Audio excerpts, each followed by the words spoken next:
যদি আক্রমণ করে পূর্বের পাকিস্তানের মতন আমরা বসে থাকবো না। কথা বলেন ঠিক কিনা? আমেরিকা যদি আক্রমণ করে পূর্বের পাকিস্তানের মতন আমরাও বসে থাকবো না। আমরা ইনশাআল্লাহ সবর করতে জানি, সবরের উপরে অবিচল থাকতে জানি। আমরা প্রতিজ্ঞাবদ্ধ হতে পারি বাংলাদেশের শরীফ হাদির মতন আমার জীবন চলে যাবে, পরাশক্তির কাছে আমি মাথা নত করব না।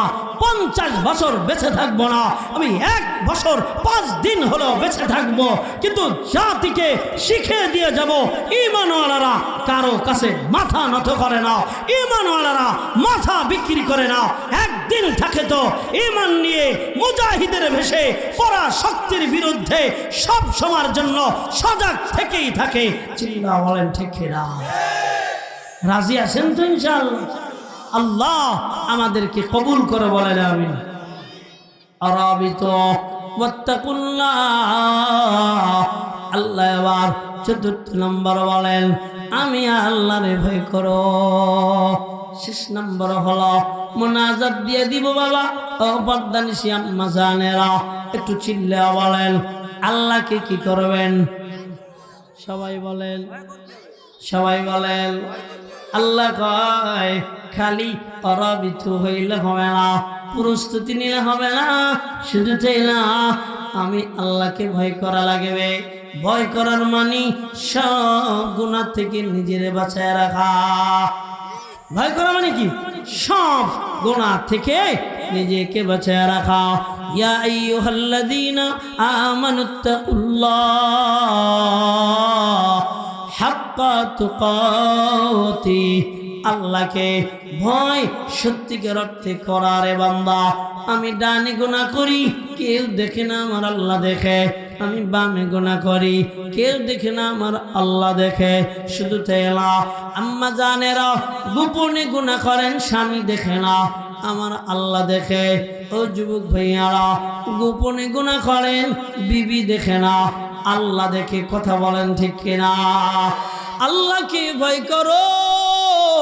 আল্লাহকে ভয় না করলে ঈমান থাকবে না, মুসলমান থাকবে না। আল্লাহকে ভয় করো। ডানে আল্লাহ, বামে আল্লাহ, সামনে আল্লাহ, পিছনে আল্লাহ, উপরে আল্লাহ, নিচে আল্লাহ। হার রঙে রঙে কে চিল্লায় আল্লাহু হাজিরিন আল্লাহু নাজিরি আল্লাহু মাই। ও দুনিয়ার বান্দারা, আমার আল্লাহ আমার সাথে। ওয়ানাহনু আকরাবু ইলাইহি মিন হাবলিল ওয়ারিদ। বাবাজি আল্লাহর বান্দারা, আমার মালিক আমার আল্লাহ শাহ রগের চেয়েও নিকটে। এই জন্য সাবধান ব্যবসায়ী ভাইয়েরা, যখন আপনারা সামিলের ভিতরে পাম অয়েল দিবেন চিন্তা করবেন আল্লাহর ভয়। আমার আল্লাহ দেখে। ভালো পোলাও চাউলের ভিতরে একটু নষ্ট পোলাও চাউল মিলে দাম বাড়াবেন। মনে রাখবেন আমার আল্লাহ আমার দেখে রে। কথা বলবেন, জবান দিয়ে একটা বলবেন আর ভিতরে আর একটা রাখবেন। শুনে নেন আল্লাহর বান্দারা, উপরে একটা ভিতরে আর একটা রাখবেন। এটা মনে রাখবেন, আপনার উপরটাও আল্লাহ শোনেন, আপনার দিলেরটাও আল্লাহ শোনেন। আল্লাহু আলিমুন বিযাতিস সুদূর। ও বাবাজি আল্লাহর বান্দারা, আল্লাহ কয় তোর কলবের ভিতরে যেটা কল্পনা করা ওইটাও আমি জানি। অতএব আম্মা জানেরা, আব্বা জানেরা, যুবক ভাইয়ারা, যুবতী বোনারা, সবার প্রতি আমার অনুরোধ, হাতে দইরা বইলা যায়, পায়ে পইরা বইলা যায়, আল্লাহকে বড় ভয় করো। শুধু তাই না, মুসলমান হইয়া কবরে যাও, মুসলমান না হইয়া অন্ধকার কবরে পড়া দিও না। ওই জায়গায় তোমার গহনা নিলে কাম হবে না, টাকা পয়সা বাড়ি গেড়ে নিলে কাম হবে না। শুধু আল্লাহর ভয় নেক আমল ওই জায়গায় নিয়ে গেলেই কাজ হবে। আর না হয় 2 ধারের মাটির চাপ, এমন ভাবে দিবি রে বাবজান, সহ্য করতে পারবেন না। ও যুবক ভাইয়ারা, সহ্য করা যাবে না। এমন একটা অন্ধকার ঘর, যে ঘরের ভিতরে কোনো বাতি থাকবে না। কই না না, সহ্য করা যাবে না।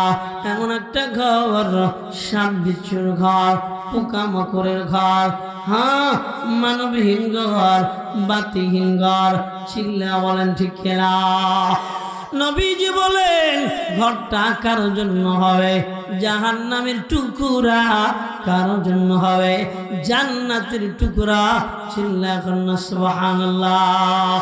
হ্যাঁ, ওই বান্দা যে আল্লাহকে ভয় করে নাই, এজন্য জাহান্নামের টুকরা হয়ে যাবে। ওই ঘরটার ভিতরে এমন ভাবে আগুন জ্বালায় দিবে,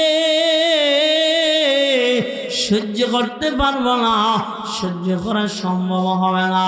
এমন কেন মার পুত নাই জাহান্নামের ওই আগুন সহ্য করবে, কবরের ওই জ্বলন্ত আগুন সহ্য করবে। এই আম্মা জানেরা, এত সাজু গুজু সব মাটি হয়ে যাবে, এত সুন্দর চুল সব মাটি হয়ে যাবে, সুন্দর দাঁতগুলা সব বস্তু ছেড়ে দিয়ে ফেলায় দেবে, চুলগুলা ফেলায় দিবি, সুন্দর বডি তা মাটিতে খেয়ে ফেলবে। না না, তোমার সঙ্গী কেউ হবে না, মাটির মানুষ মাটিও হয়ে যাইবা। চিল্লা বলেন ঠিক কিনা?